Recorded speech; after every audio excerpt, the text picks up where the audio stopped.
I considered not going to my friend's housewarming party. If I hadn't, I would have never known the horror that was sitting right up the road. I'd have never heard the strange story of the Beade Ranch. Another one of my friends got married. Another one bites the dust. It's become more and more common in recent years. This time, it was my childhood best friend Tiffany. Tiff met Joe days after arriving on campus during her freshman year of college. They fell in love quickly. He seems like a great guy and I get along with him. Shortly after getting married, they found a place relatively closer to where Tiff works. She is extremely intelligent and has a great job. The commute was crazy though. The place was still almost an hour away from her work, which was better than her previous commute. It's about 2 hours from our hometown, where I still live. It was a bit of a haul to go to their housewarming party, but I did tell her that I wouldn't miss it for the world. The party was okay, and I saw some old friends. I was happy to see that they were happy. They found a nice little place on a lake that they apparently got a great deal on. The party was run-of-the-mill, and I didn't care much about it other than hanging out with Tiff and Joe. I decided that I wouldn't drink because I had to work the following morning and would need to drive home. That night, I met their new friends, who are locals of the area. Andy and Lauren were a friendly couple, and they stayed to the end of the night. It was after most everyone had left that they told me the story of a family who lived nearby, a story I initially struggled to believe.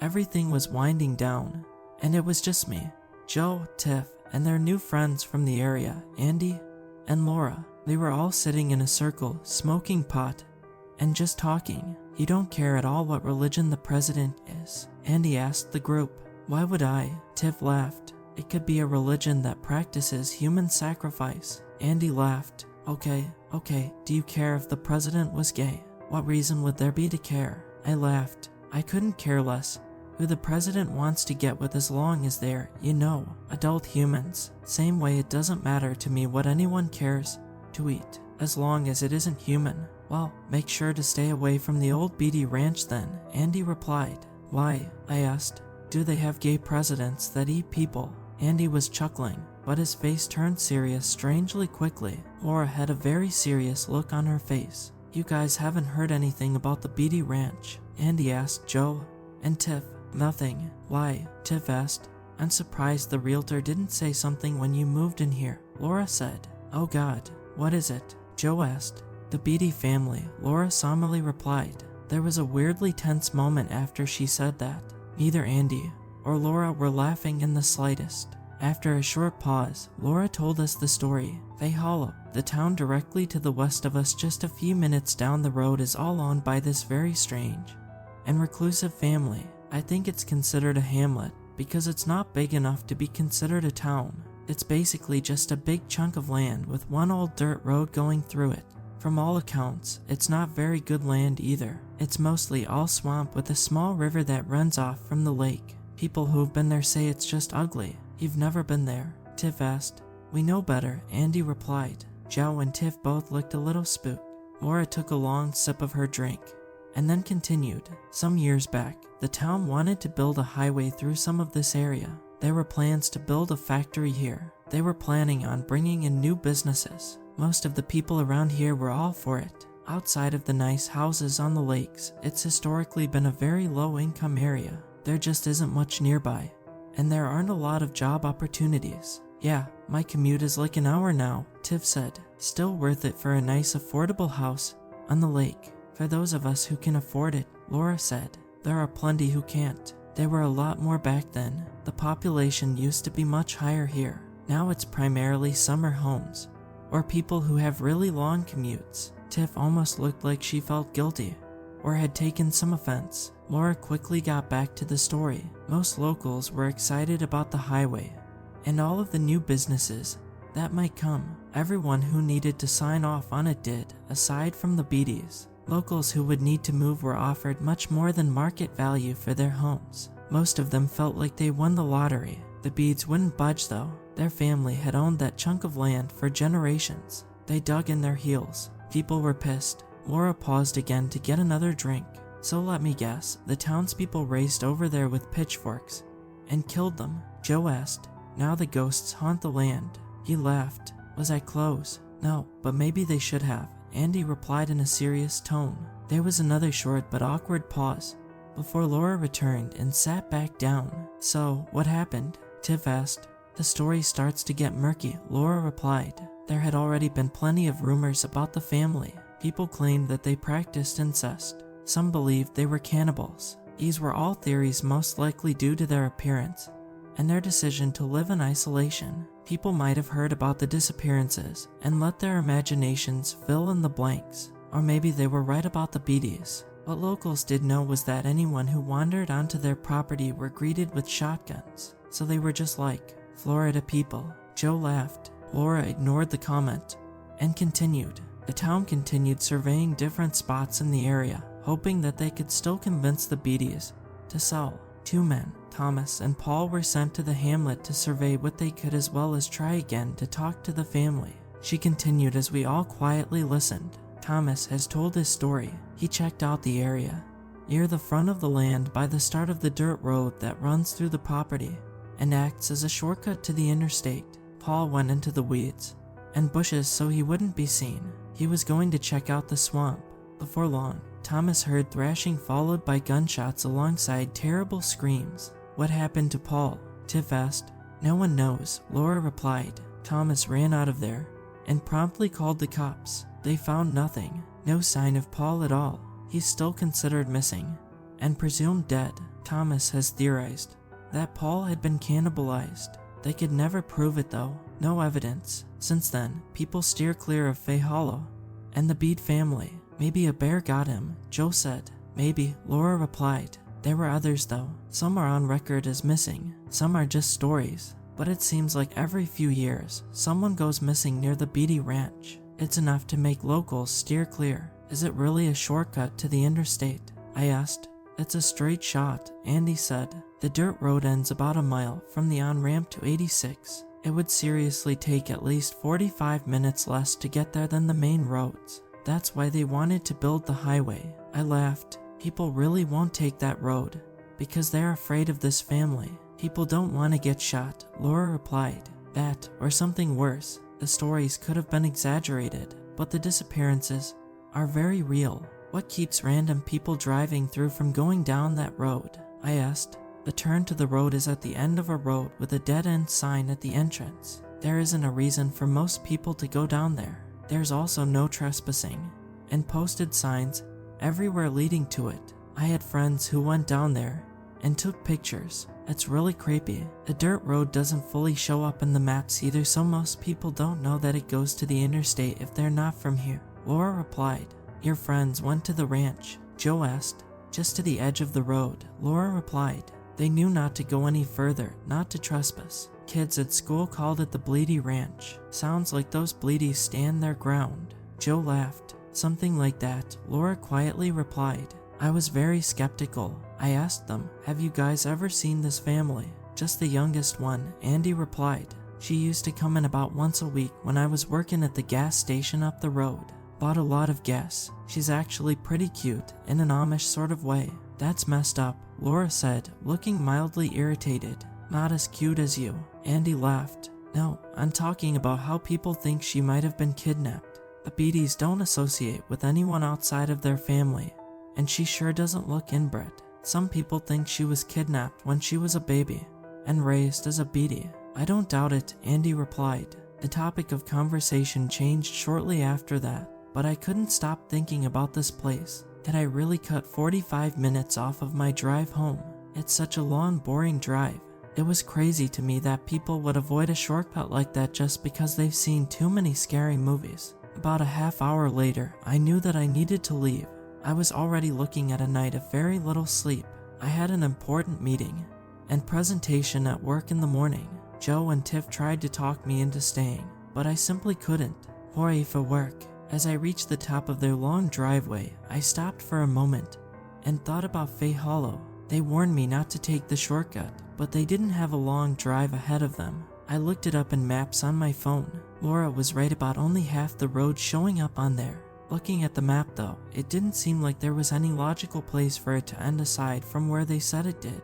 My main concern was getting to the end of the road and finding out it didn't actually come out by the interstate. I figured that if the road was a dead end, it would only add an extra 20 minutes or so to my trip.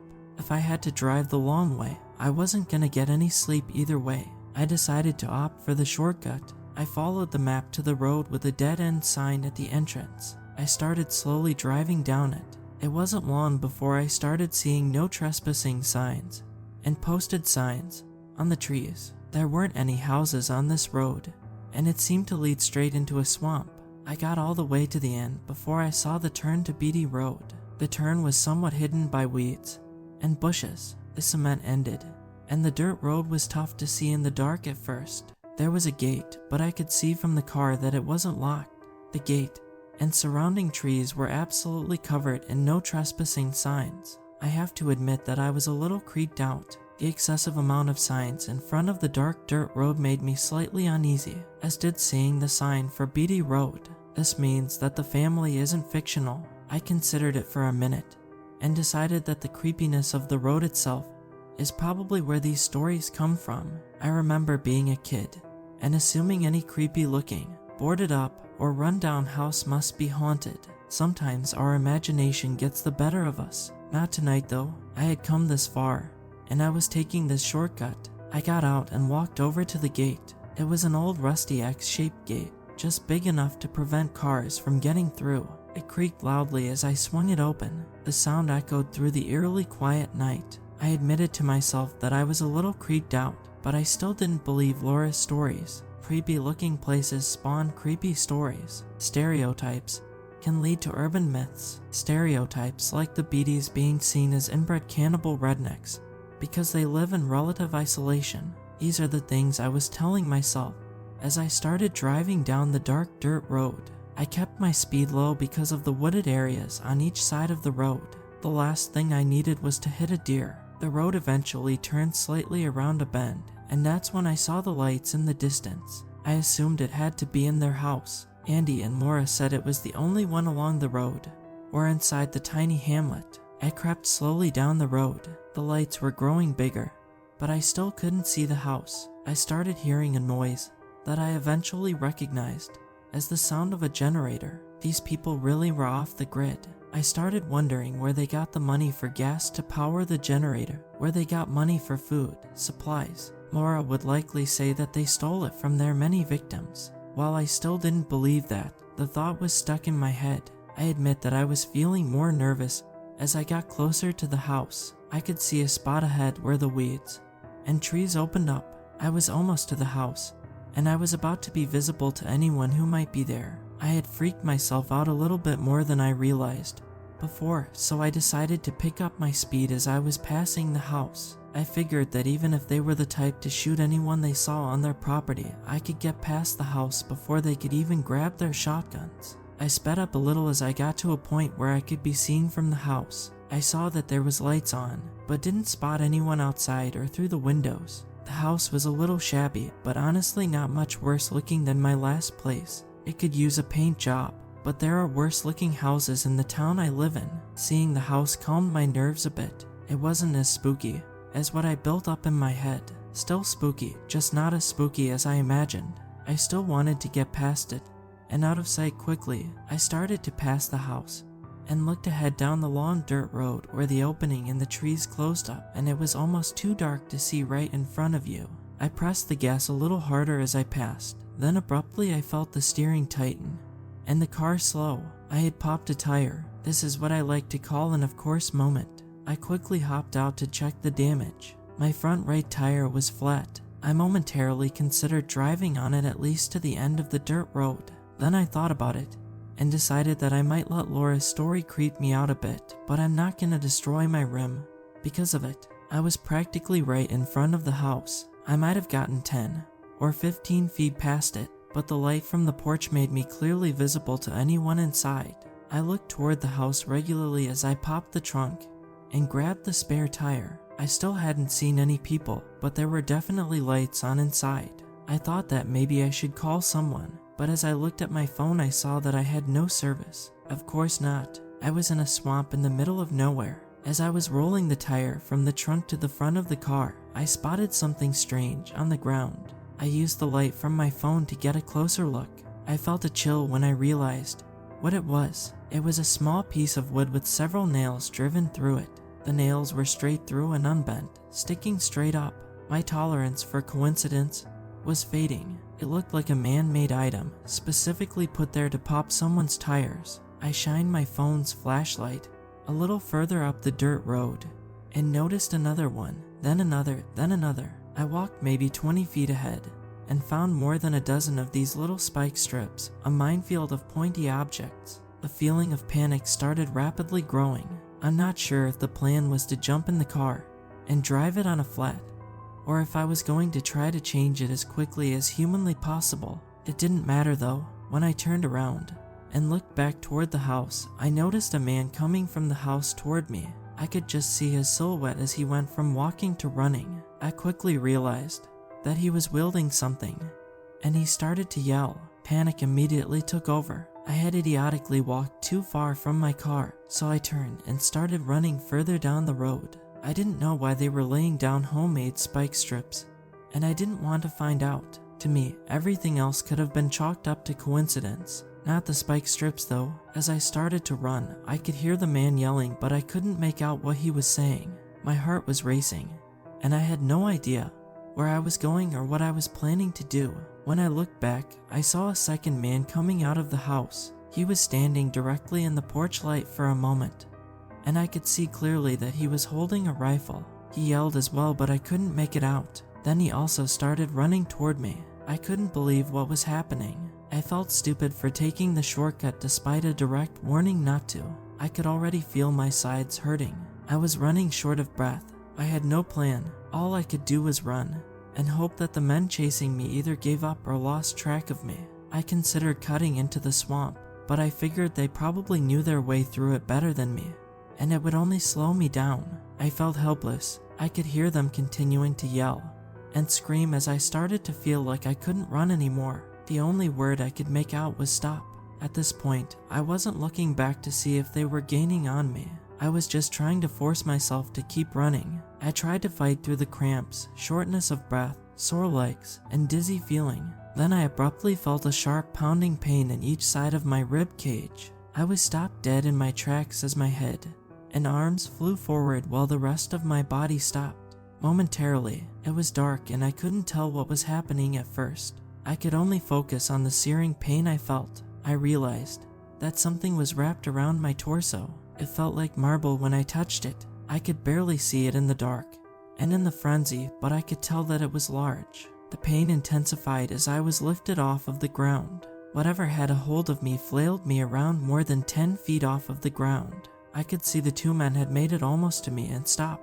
The man with the gun began firing shots. I couldn't see what he was shooting at as I was being thrashed around in the dark. After he fired about 3 shots, I was thrown to the ground. The one man was throwing rocks and other random objects. I looked up and saw what had grabbed me. It was unbelievable. I tried to crawl back despite a few likely broken ribs. I looked up to see a massive humanoid creature. It must have been 25 feet tall. It was tough to tell as it was standing in the swamp water. It had a long, skinny body and lanky arms with a kind of claw at the end of each. The claws were like ant mandibles that connected at the tip rather than fitting flesh when closed. It was one of those claws that it had grabbed me with. Unlucky the claw didn't close flush, because I wouldn't be here to tell the story if it had. I continued slowly crawling backward as the two men fought off the creature. As the man with the gun tried to line up a shot, the other flashed a light at the creature. This was the clearest I was able to see it. It had 2 very large eyes that seemed to extend halfway around its oval-shaped head. Its skin was a dark gray or black. Its head was more of a grayish blue. The eyes were black with a fluorescent, thin blue ring around the edges. Everything happened so fast. The man with the gun told the other guy to try and distract the creature with the light. As he reloaded, the man flashed the light in the creature's face, then pointed it toward the trees hoping to grab its attention. It didn't work. The next few moments are seared into my brain. I was first distracted by a young woman yelling and running toward us from the house. I continued dragging myself in terror before I looked back. The man with the rifle was attempting to reload when the creature spiked down through his torso with one of the large claws. It pierced straight through him. and into the ground underneath. The creature quickly turned its attention toward the guy with the light. He started to turn and run before the creature grabbed him the same way it had grabbed me. It swung him back and forth before slamming him into a tree. I screamed in horror as the creature then picked up his lifeless body and pulled it toward its face. Its mouth opened like a flap, revealing a circular mouth filled with multiple spiraling rows of teeth. It pulled the lifeless man close. Then its mouth seemed to extend out a few feet in a bizarre fashion. It devoured the man in what felt like less than a minute. The woman made her way to me and helped me to my feet. The creature picked up the other man's body and prepared to eat him as well. The woman helped me walk toward the house. She told me that the creature was injured and wouldn't chase after us. I didn't know if she was just saying that to calm me down though. When it felt like we were at a remotely safe distance, I had to stop for a moment. I puked on the ground next to me as I tried to process what I had just witnessed. I forced myself to continue walking with the aid of the woman, and we made it into the house. I couldn't catch my breath. I was sobbing. She was holding it together much better than I was. It took a minute for me to realize that I had just unintentionally gotten 2 of her family members killed. I started apologizing profusely despite not knowing exactly what had happened. She continuously said, "Relax, and it's not your fault." I babbled in my panic. I screamed. They were trying to help me. "It's my fault." The young woman introduced herself as Lily. She was a pretty girl, probably in her mid-20s, wearing old-timey looking clothes. She assured me that she didn't believe it was my fault. I had no way of knowing what was lurking down that road. I still felt an insurmountable amount of guilt. I wanted to save an hour or so on my drive, so I trespassed on clearly posted property. She said that we would talk once I calmed down. She got me a glass of water and a few painkillers for my ribs. I was cut open on each side, but the cuts weren't too deep. I would find out later I had multiple cracked and bruised ribs. The physical pain was so far in the back of my mind though. I felt that I had gotten 2 men killed. I was still trying to understand what that thing was. Lily was very pleasant to me. She was very kind, especially considering the circumstances. It turned out that the 2 men were her uncles. I again apologized upon learning that, but she again told me that I wasn't at fault. "We've always known the risks of living here," she said. "You couldn't have known. They also could have done a better job of warning you. If someone was chasing me with a shotgun and screaming, I would have run too." "What is that thing?" I asked. "How long has it been there?" "It's been there longer than I've been alive," Lily replied. "It saved my granny years ago. When she was in trouble, she believed that she had a bond with it.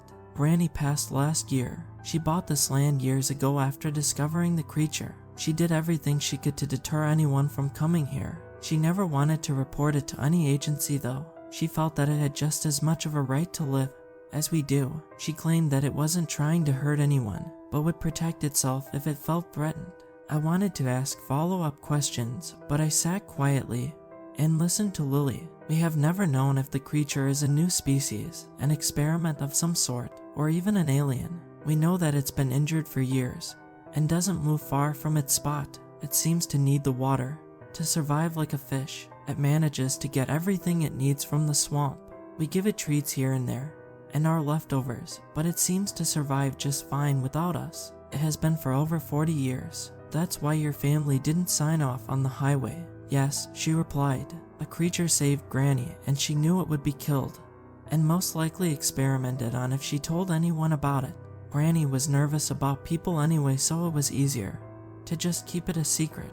I've always known the risks. My uncles did too. I'm so sorry." I repeated again. "Don't be," she softly replied. "Just relax and get some rest. I'll answer all your questions in the morning." "Thank you. Would you like to watch a movie?" she asked. I was a little surprised they had a TV, let alone movies. "Yes, we have movies," Lily laughed. She popped in Jurassic Park, and I tried to relax as the painkillers started to kick in. She watched the movie with me for a while, before heading to bed herself shortly before Dennis steals the dinosaur embryos. I eventually was able to fall asleep and slept soundly until the morning. It wasn't before I looked out the window about 50 times, trying to catch a glimpse of the creature again. The morning came and I felt as though I'd been hit by a train. I could smell bacon and realized that Lily had cooked breakfast. I was grateful, but still uncomfortable being treated so nicely by someone whose family members I essentially got killed.